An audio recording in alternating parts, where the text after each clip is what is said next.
Presentamos Trocha Abierta.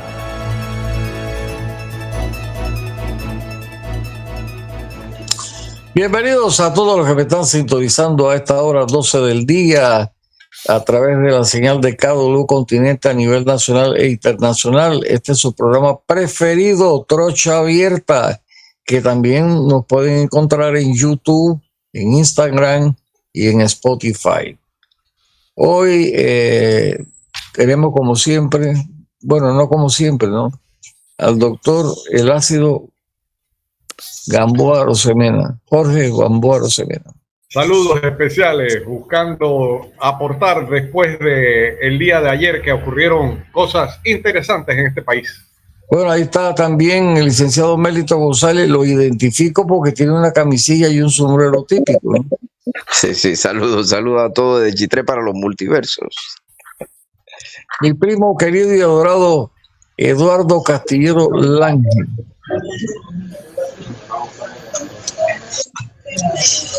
Micrófono apagado.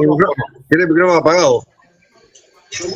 Gracias. Buenas tardes a la audiencia de KW Continente y aquí un día más en Trocha Abierta recordándole a todos los vagabundos que yo no vendo mi patria.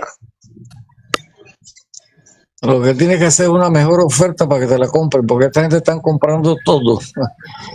También tenemos al licenciado ocueño de pura cepa, Martín González Barría. Buen día a todos los panelistas aquí, a toda tu prestigiosa teleaudiencia y radioaudiencia. Este servidor, no, pero está Agustín Sosa Peñalba con ese, se tiene que tapar la nariz, no la boca. Buenas tardes, amigos oyentes de KW Continente. Aquí una vez más, gracias a Dios, vivos en este prestigioso programa Trocha Abierta. Tiene que hacer como Nito, se quitó la jáquima esa y la puso a un lado. Pueblo panameño, los saludo cordialmente. Qué barbaridad. Todos los días tiene una vaina nueva este. Y este servidor Alfonso Castillero Ortiz, conde del Vigo. Alfonsito, está buscando un hospital en el que le arreglen la uña para que le crezca para adentro. mucha uña para dar problemas, ¿no? Ve, y también tenemos de invitado a nuestro amigo hermano, el licenciado Julio Linares. El otro apellido no sé cuál es, Julito. Julio Ernesto Linares Franco, por los francos raíces colonenses, mi madre cédula 3, al igual que todos sus hermanos, abuela, tíos y demás. Muchas gracias por la invitación. Saludos, ciudadanos, y me sumo a la frase de Mateo Iturralde que dice: yo no vendo mi patria. Buenos días. Oh, qué comienzo ese más. Ay. Patriótico. Él es coterráneo de Nito Cortizo y de Agustín Sosa. Mi familia Franco, todas de Colón, todos vinieron de Colón, cédula 3. Así es. Bueno, hoy hay muchas cosas que comentar, como el doctor Jorge Gamboa Arosemena, antes de entrar el otro tema, y el señor Agustín Sosa Peñalba tienen una, como decía Tres Patines, una quinina contra Martinelli y contra Martín Torrijos. ¿Y por qué tiene que ser? ¿Por qué tiene que decir que estamos en contra? Eso no significa que estén en contra, estamos en una realidad, simplemente no vienen a hacer nada. ¿No qué? No vienen a hacer nada por el país, vienen por intereses propios igual. Ay, es esa vaina de que por el país. Aquí el único que está por el país es Agustín Sosa, más nadie. Por eso te equivocaste con Nito Cortizo, por eso te equivocaste. Bueno, porque era colonense, yo voté por Nito porque era colonense. Mira, pero al margen de la política que mencionó, porque aclaro que Nito no es colonense. De mis inclinaciones políticas, yo llamo la atención a la comunidad protestante, a la comunidad manifestante. Tienen que tener protocolos de manejo de las áreas donde están haciendo sus manifestaciones, que son básicamente bloqueos de calle. Tienen que entender que no pueden generar caos a las personas, a los vehículos que pasan por esos puntos, y tienen que permitir el paso de los que verdaderamente tienen una urgencia. Y eso, para llegar a eso, tienen que nombrar a 1 o 2 o 3 en una comitiva que evalúe los casos de los que están pidiendo pasar, porque entonces se ponen brutos, rompen carros, evitan que los enfermos lleguen a los hospitales. No, hombre, no, así tampoco es la cosa. Llamo la atención. Yo, de lo que acaba de decir Jorge Gamboa, estoy totalmente de acuerdo. Lo que está sucediendo, y no es para justificar, sencillamente trato de entender este fenómeno de las caminatas. La gente está hastiada. Está hastiada de un gobierno fracasado, de un gobierno fallido, y no voy a entrar en temas de fondo en este momento porque todos lo sabemos. Y esas caminatas, lo que está pasando es que no están organizadas, están saliendo de manera espontánea. Pero esa espontaneidad debe comenzar a ser liderada por los organizadores, porque acuérdense que hay varios grupos. Está el grupo de Suntrack, hay mucha gente joven. Te voy a poner mi experiencia. Yo vivo cerca del Parque Urraca. Así que yo tenía ayer esa manifestación bastante grande, por cierto. Aproveché porque yo hago ejercicios 6:30, 7 de la noche. Me fui a correr alrededor del parque y me sumé a la manifestación de mucha gente joven. Y sí te voy a decir algo, estaba bastante bien delineada, bastante bien organizada. Le daban paso a los automóviles, incluso cuando subieron el Federico Boy y voltearon a calle 50, los carros que venían de calle de la Justo Arosemena, en ese semáforo los dejaron pasar. Obviamente los dejaron pasar hacia la izquierda porque no podían a la derecha ni de frente porque estaba la marcha, pero sí hubo la buena fe que no se vio, por ejemplo, cuando vandalizaron, no sé si era, creo que era otro grupo, cuando vandalizaron la Cámara de Comercio, cuando le tiraron piedras a una ambulancia, cuando no la dejaron pasar para llevar a pacientes. Esos son los temas que hay que tener mucho cuidado, porque entonces se puede crear fricciones.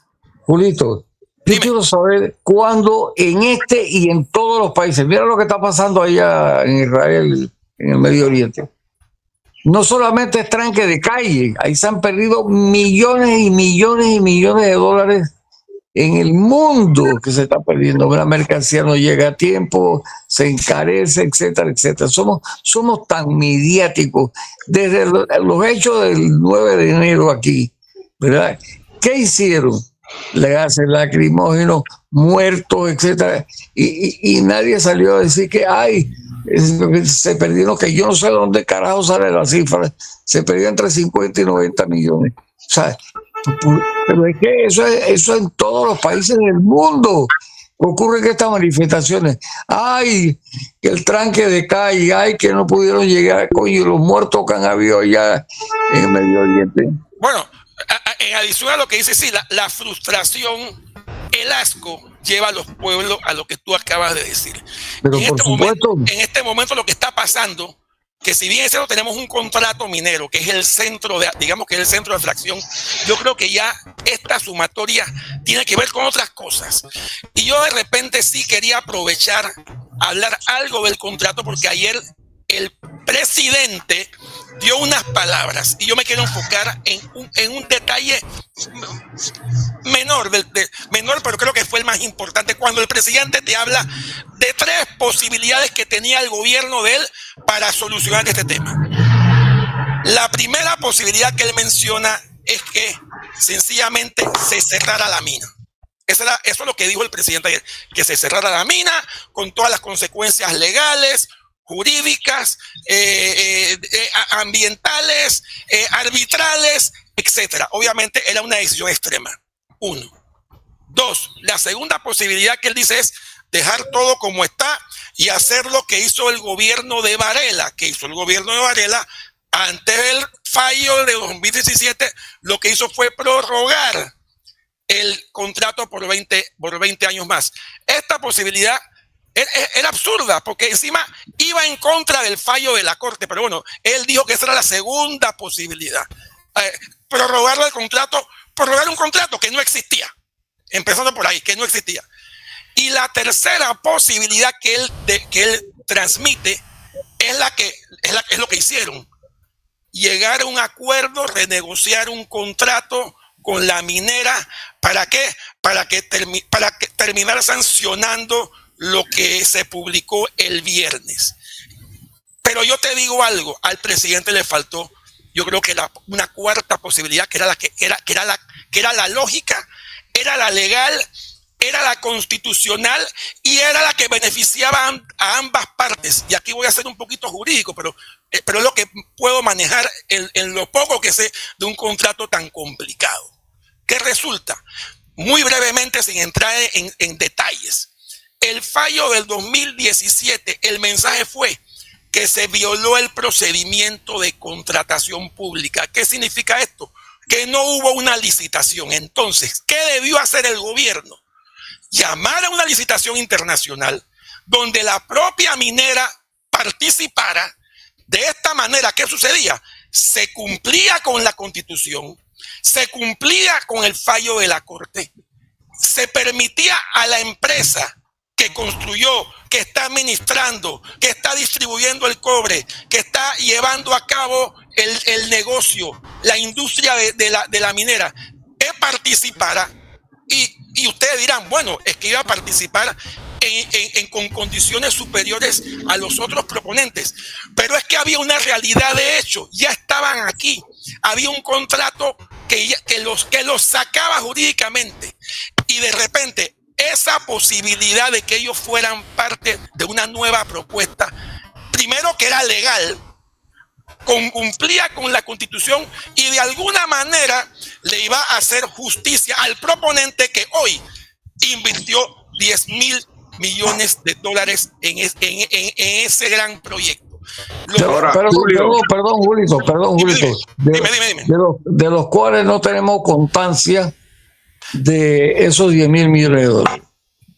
Julio, otro asunto. ¿Qué hacemos con la violación del artículo 290 de la Constitución y el 425 del Código Penal?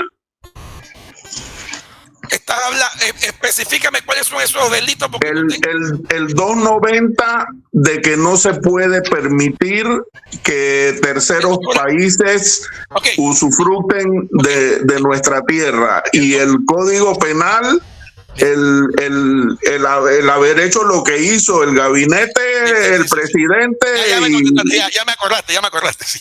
Y los filisteos. La Constitución establece en el artículo 290, entendiendo que ese es el que, porque no la tengo a mano aquí, no lo he revisado, establece que ningún Estado podrá ejercer dominio, no dice propiedad, dice dominio sobre el territorio nacional. Y ese dominio implica usar ese territorio como si fuera de ellos. Ahora bien, ¿qué sucede?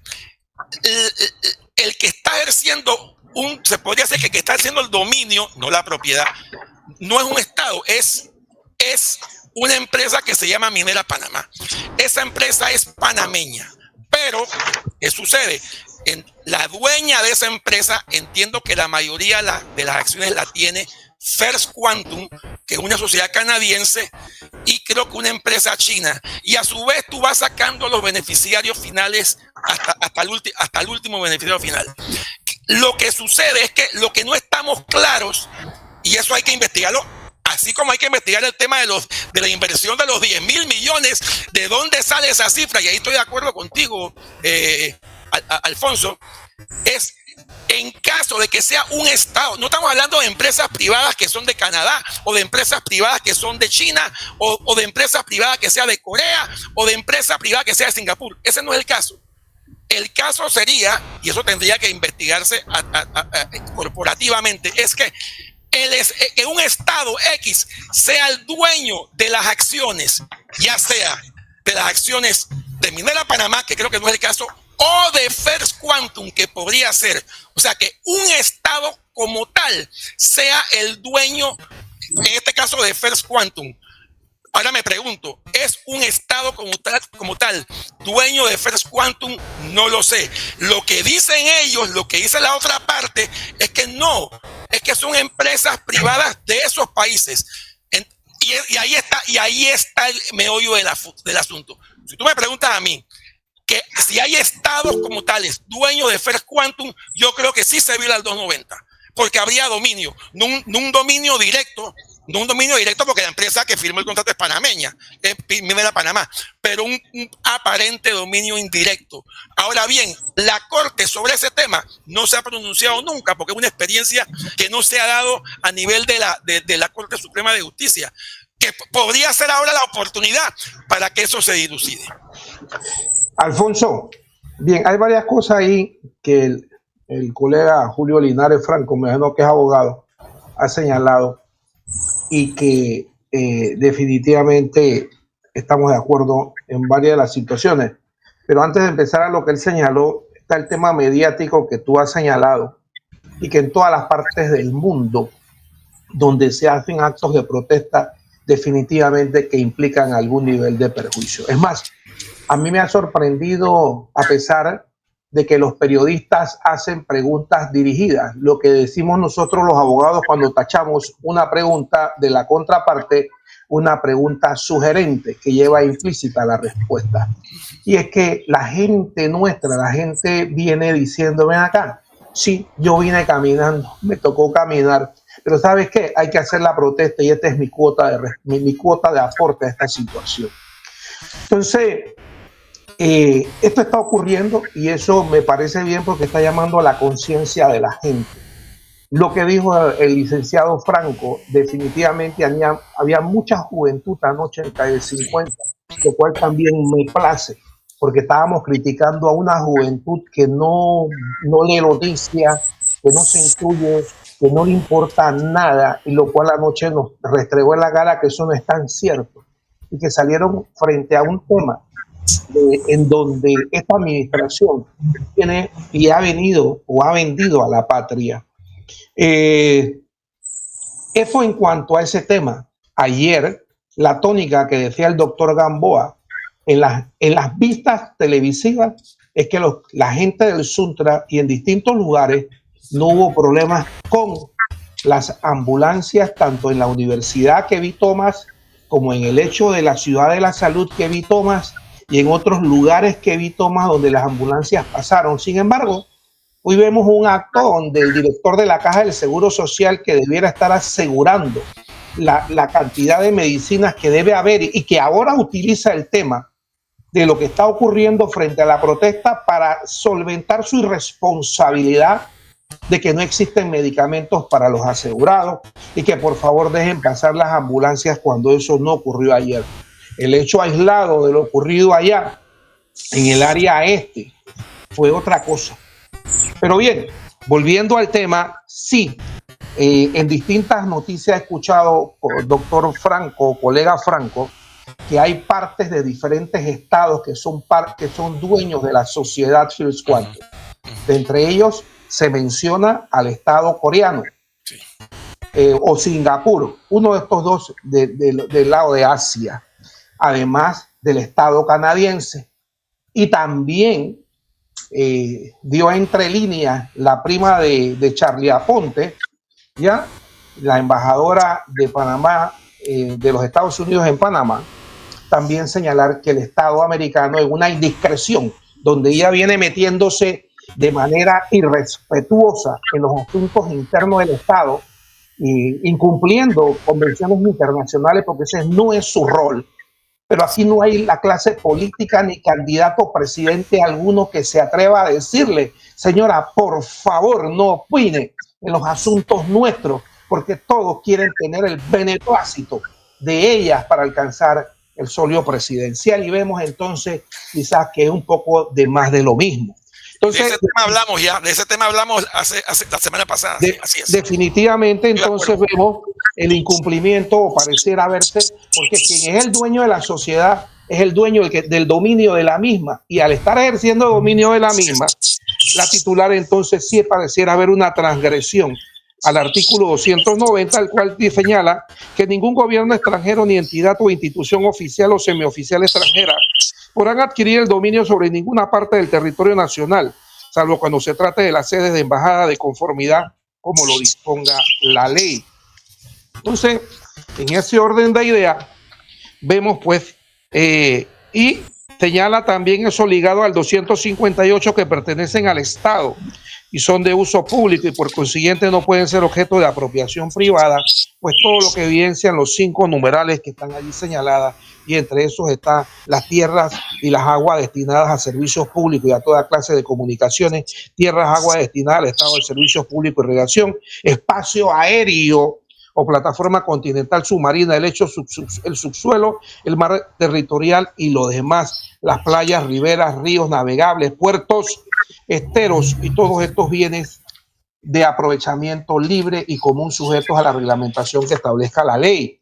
Entonces, pues definitivamente tenemos una clase política y hoy gobernante que ha entregado al Estado y que de una manera irresponsable y abrupta, porque también observamos cómo no se nos permitió analizar el contrato y cómo hoy por hoy existen cláusulas en la cual ellos pueden rescindir el contrato de manera autónoma y libre y nosotros no. Entonces yo me pregunto y le pregunto al colega Franco, ¿dónde está la bilateralidad de ese contrato? Si lo que es bueno para ti debe ser y tiene que ser bueno para mí. Entonces vemos cómo un grupo de fascinerosos llamados gobernantes vienen entregando y eso no es gratis. A mí no me concibo que eso sea gratis. Hay rumores de 2.5 millones para unos y 1.5 millones para otros de oposición o gobierno, de acuerdo a cuál ha sido el caso. Eso es corrupción y yo me pregunto, entonces le preguntaría a la prima de Charlie Aponte con respecto a la ley de corrupción que ella tiene en su estado, que es severa. Entonces, ¿por qué no investigan eso? Entonces, vemos también que el Estado está obligado a ejercer la defensa legal de la concesionaria. Gratis. ¿Esto qué es? Estamos entregando el país, estamos entregando todo. Y señores, para mí yo no concibo que esto haya sido gratis. Esto no ha sido gratis. Hay que buscar el a cambio de qué. Y en otras latitudes, quizás esta gente lo que merecieran es paredón y no otra cosa más. Yo quiero aprovechar para adicionar un elemento. Aquí hay un documento. Se lo enseño y lo voy a leer ahora una partecita. Este documento es el Plan de Desarrollo Integral de la provincia de Colón. Lo denominan la Ruta Estratégica hacia una Vida Digna 2022, elaborado por el gobierno nacional, por este gobierno nacional. Me voy a ir y les voy a leer la página 31 de este documento que hoy es ley de la República a partir de este mes. Lo acaban de establecer como ley de la República. La página 31 dice lo siguiente y escuchen bien. Escuchen bien. Lo voy a leer textualmente. La mina Cobre Panamá representa un desastre ecológico incalculable que impactará severamente sobre todos los recursos naturales renovables del área y contribuirá al empobrecimiento del suelo y de los residentes a mediano plazo. Incrementará la sedimentación y la contaminación de los suelos, el agua y el aire. Habrá movimientos migratorios de agricultores pobres de Coclé y de trabajadores hacia la mina. Y leo nada más un párrafo adicional. Eso implicará un incremento de asentamientos humanos ilegales y podrá intensificar la carencia aguda de servicios básicos e infraestructura de transporte a corto plazo, la cual recaerá en el gobierno central su solución. Y lo dejo hasta ahí porque el tiempo es oro y no tenemos mucho. Pero este documento, que hoy es ley de la República a raíz por este gobierno, este documento elaborado por este gobierno, dice exactamente lo que les acabo de leer. O sea, que estamos aprobando un contrato por un lado, mientras por otro el gobierno dice que esa mina es perjudicial para la República de Panamá. Son Entonces, demagogos que alguien nos explique. inconsistentes, son demagogos inconsistentes, les importa un bledo porque lo que están es enredando, haciendo fraude, porque también esa situación de los $350 de pensión mínima se garantizará si la mina suspende por el tiempo que puede suspender y no va a aportar ese 375 millones mínimos. ¿Quién les va a pagar entonces a los pensionados? Este país definitivamente es una caricatura de país, de nación, de estado, porque los panameños no nos hemos interesado en ser coherentes, en tener un estado funcional coherente. Y aquí vamos como a yegua ventoseándose en cualquier potrero. Lamentablemente somos culpables también nosotros cuando tenemos esos gobiernos, porque ¿quién los pone? ¿Quién les permite llegar? ¿Quién los apoya? Por favor, nada más que tenemos que ver cómo se han hecho los aumentos salariales. Con Martinelli hubo el aumento a los educadores. ¿Hubo algún estudio actuarial para hacer ese aumento? Con Martín Torrijos hubo un aumento sustancial a los médicos. Hubo estudio actuarial. Con Omar Torrijos le subía cada rato a la gente sin estudios actuariales. Entonces, después cuando vemos los entuertos que forman todas esas demagogias, nos preocupamos. Pero nadie pone verdaderamente el dedo en la llaga y le dice el orden es el bien y el desorden que hemos permitido. Doctor Gamboa, Cuente. ayer el presidente se excusó en distintas administraciones y entre esas también encerró el partido que usted pertenece. Correcto, sí. ¿Ya? Bien, entonces usted, no le escuché mencionarla y usted me disculpa porque si vamos a ser objetivos, debemos ser objetivos. No, sí. Okay. Pero Martín, lo más curioso de todo es que cuando el señor del taburete del Salón Amarillo estaba hablando a las 12 y pico de la tarde, al almuerzo. A la una salió un comunicado del Seguro Social diciendo que era mentira lo del aumento a $350. Entonces, ¿a quién le creemos? Es que Y claro, ahora que hablaste de la una, la caja no puede dar un aumento, como dijo el doctor Gamboa, sobre la base sin que no exista un estudio actuarial.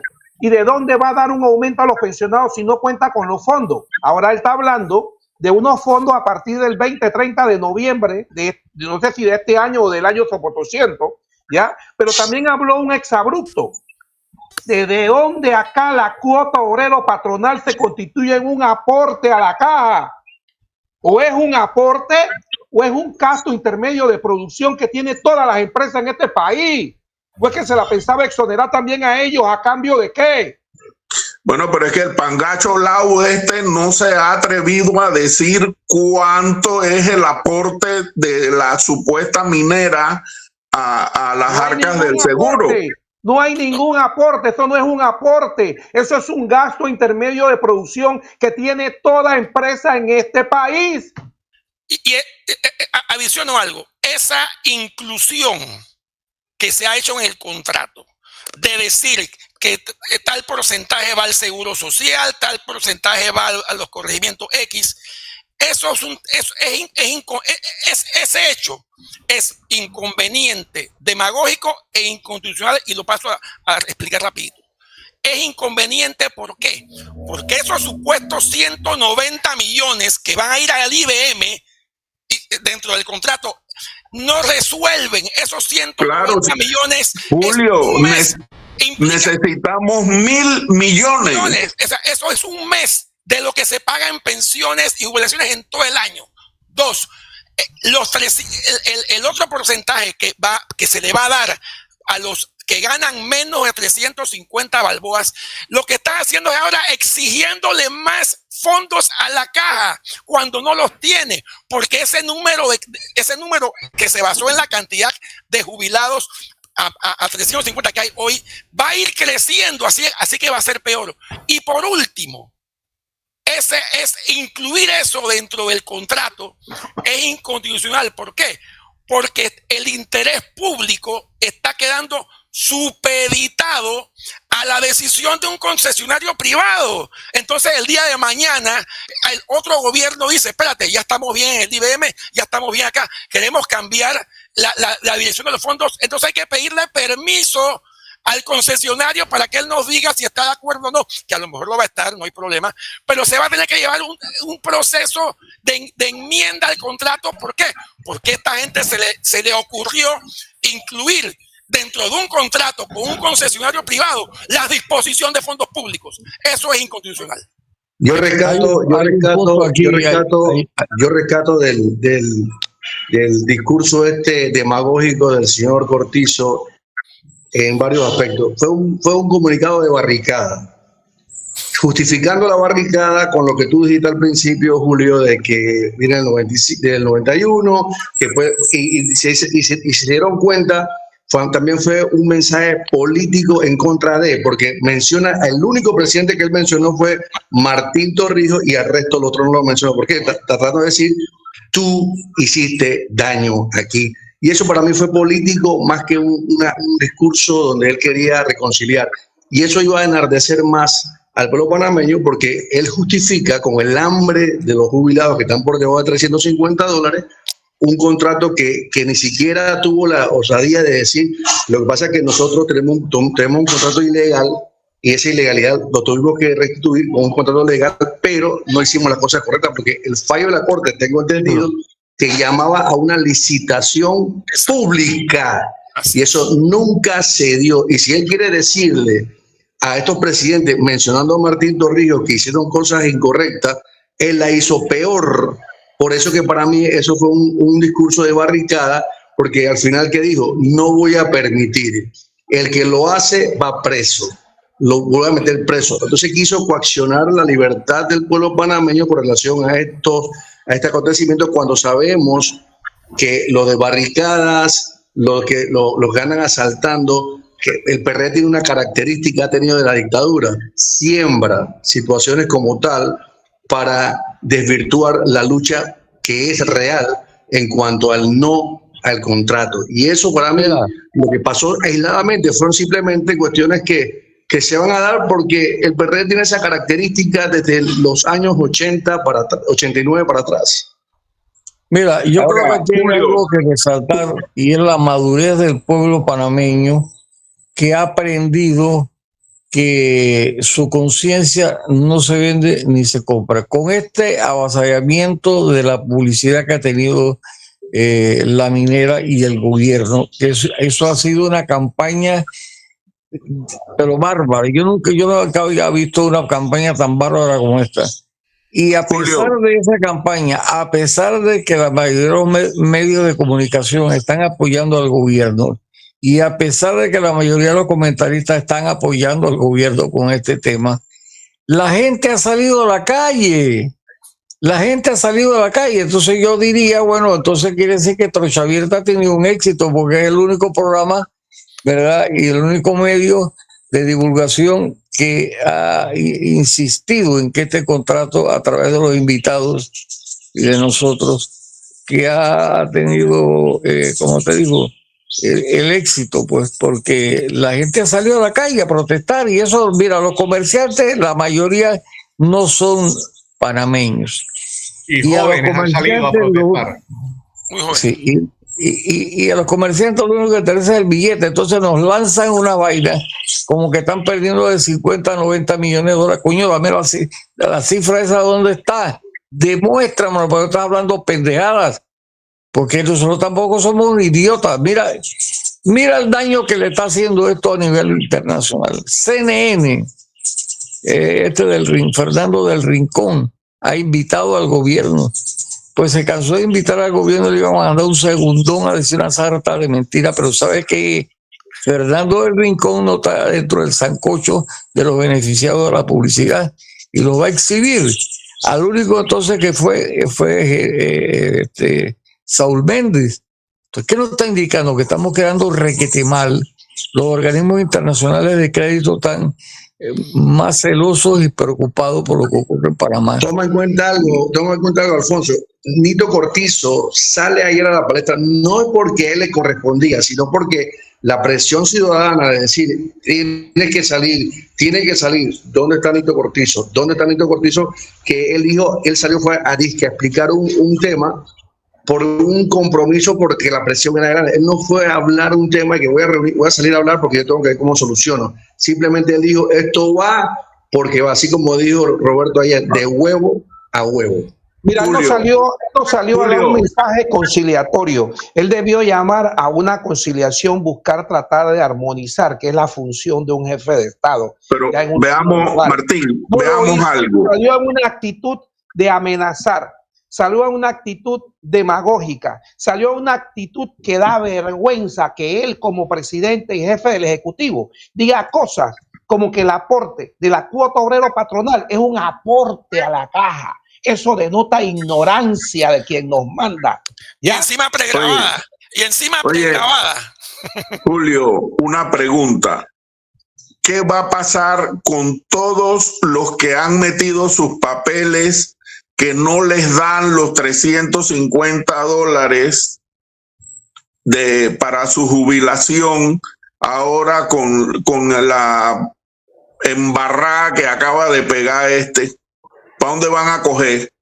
Bueno, eso es algo que tendrá que verse desde el punto de vista administrativo, y por eso te decía, eso nunca debió establecerse en el contrato, porque es peligroso establecer normas rígidas sobre ese tema. Debió hacerse en tal caso, por decir algo, con una ley más fácil de enmendar, pero se hizo de esta forma. Ahora, yo sí que quería decir algo, porque a veces la gente confunde. Hay varios grupos en este tema. Están los grupos extremos que quieren que se vaya a la minera, y están los grupos que quieren que se quede, y están los grupos que dicen, tienes que quedarte, pero cumpliendo la ley. Eso ya más o menos lo expliqué, en el sentido de que se pudiese quedar a través de una licitación, pero eso ya no se hizo. Eso se puede. Ahora, hay un tema que creo que, y a pesar de que puede enredar, es importante, y es el tema de la moratoria minera. Y porque la moratoria minera, y eso tenemos que hablarlo los panameños, Panamá es un país extremadamente, geográficamente pequeño, muy limitado. Y además es un país frondoso, un país de grandes sitios ecológicos. Tenemos un corredor frondoso de montaña, y somos ambientalmente somos un país riquísimo. Pero eso, con biodiversidad, con mucha biodiversidad. Esa es la palabra, con biodiversidad, fauna, flora, etcétera, a pesar de nuestro pequeño tamaño. Pero esa geografía tan limitada, sumada a la minería metálica a cielo abierto, es peligrosísima. Así que yo considero que Panamá en algún momento debe decidir decidir sobre una moratoria, por lo menos fuera de la mina actual. ¿Por qué? Por el hecho de que la mina actual existe, y eso ya yo lo expliqué. El problema que sucede es que la forma como se ha dado esta concesión es incondicional, y yo voy a tratar no soy Nostradamus, pero voy a tratar de visualizar lo que va a pasar. Aquí lo que va a pasar es que se van a meter cualquier cantidad de recursos de inconstitucionalidad. Es más, ya hay 3. En 3 días hábiles después de la sanción, ya hay 3 recursos. Y se van a adicionar otros recursos. En algún momento la Corte va a tener que juntarlos. Se llamará a la decisión no vinculante del procurador, y la decisión, los alegatos ciudadanos, etcétera, hasta la decisión final. En primer lugar, la Corte, si eso sucede, la Corte va a tener que fallar rápido, y que lo haga, porque el hecho de haberse demorado la vez pasada, agravó el asunto, agravó el problema. Entonces, una vez falle, y estoy seguro que va a fallar a favor de la inconstitucionalidad, porque se ha hecho lo mismo que se hizo en el anterior. Cuando eso suceda, en un próximo gobierno, ya sea el próximo o el de más arriba, si la Corte se demora, no le va a quedar a ese gobierno más remedio que llamar a la licitación internacional, que es lo que dijo el fallo. Y cuando eso suceda, yo me imagino que la minera esta dirá, yo no acepto eso, me voy y los demando. Mira, yo no tengo eso es lo que tanta... estoy vislumbrando. Y se hará una Pero licitación. Julio, Vendrá otro contratista, seguirá la mina hasta los 20 años, hasta que se cumplan los 20 años, y mientras tanto tendremos que afrontar una demanda internacional en la cual nos tendremos que Yo no defender. tengo tanta confianza ni tanta esperanza en la Corte Suprema de Justicia, sobre todo por la forma como ha sido escogida por este señor que se llama presidente, y por las cosas que han ocurrido internamente y que uno como abogado maneja y conoce.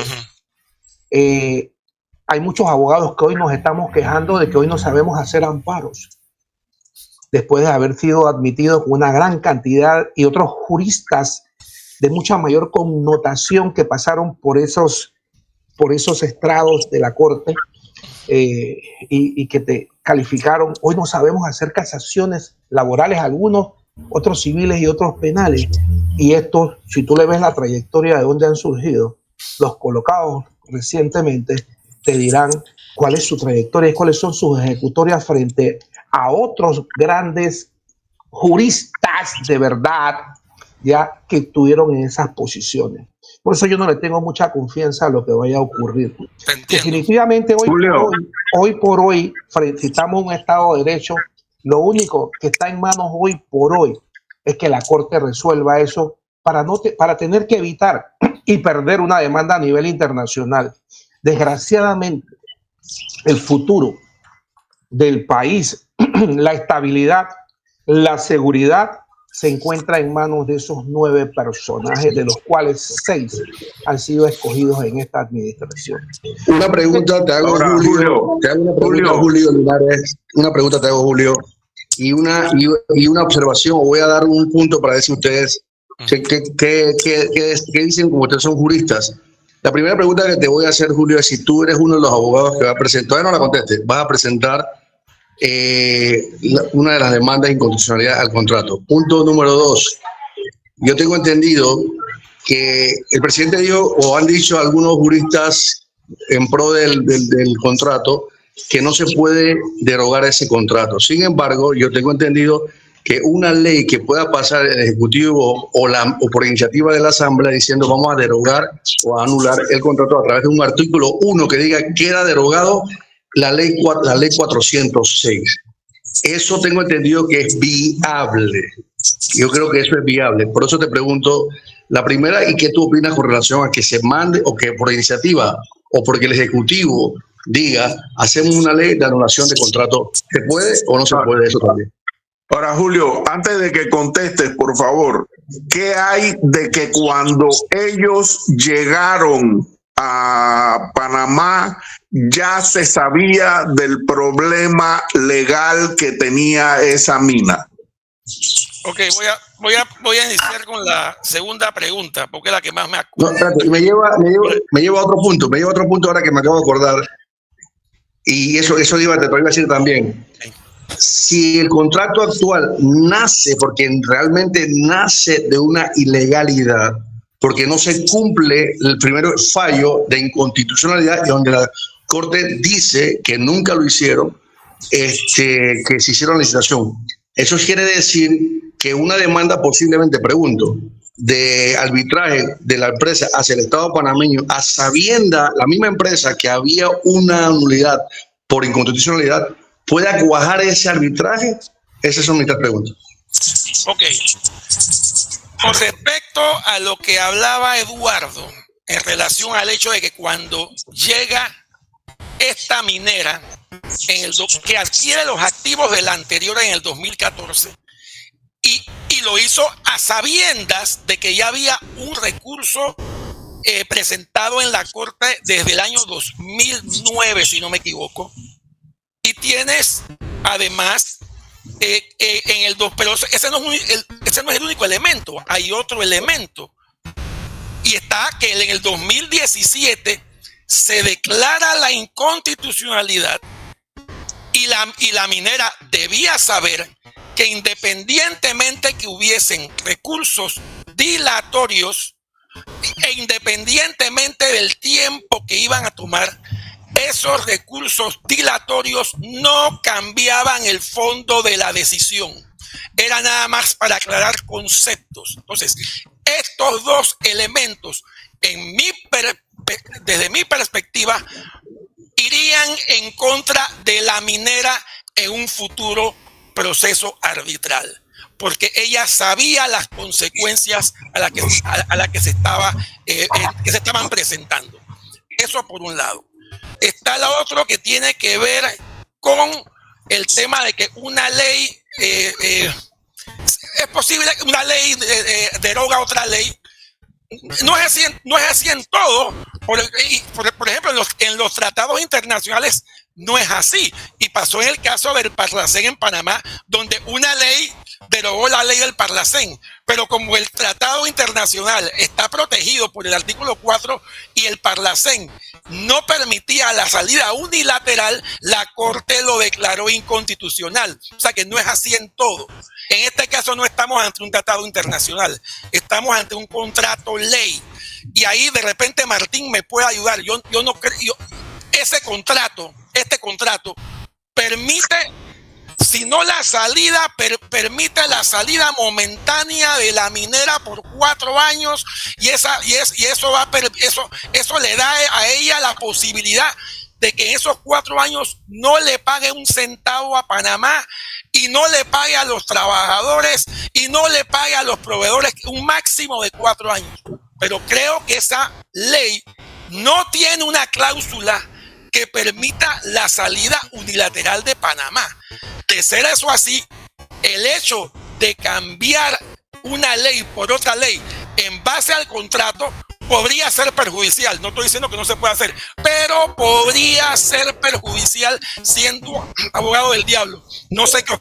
Yo estoy de acuerdo con lo que dice el colega Linares en la última parte. En este caso no se podría hacer porque nos encontramos meramente en lo que nos enseñan en la universidad de los diferentes tipos de contrataciones y lo que hemos suscrito un contrato de adhesión donde la empresa fue firma tú y acógete. Es como cuando tú compras un billete de lotería. Tú compras el billete de lotería, pero la lotería no te obliga, dice no te va a asegurar que tú vas a ganar.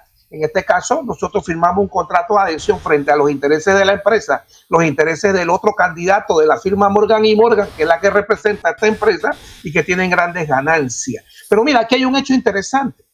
Cuando se dio esa figura de que la minera adquiere lo de la minera anterior, en lo que el derecho del trabajo se da una sustitución patronal. Y había una mora, había una deuda con la Caja del Seguro Social de la anterior empresa. ¿Por qué el señor del seguro no procede a embargar a First Quantum en cuanto al tema de cobrar esa cuota obrero patronal que no se pagó a la Caja del Seguro Social? Y los intereses y las multas que eso ha generado hasta este momento. Eso sí se puede hacer.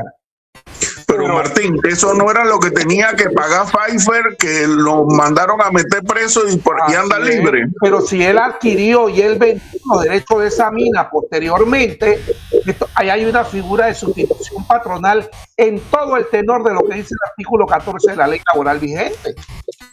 ¿Se acuerdan cuando comenté de que tenemos una situación del 2005?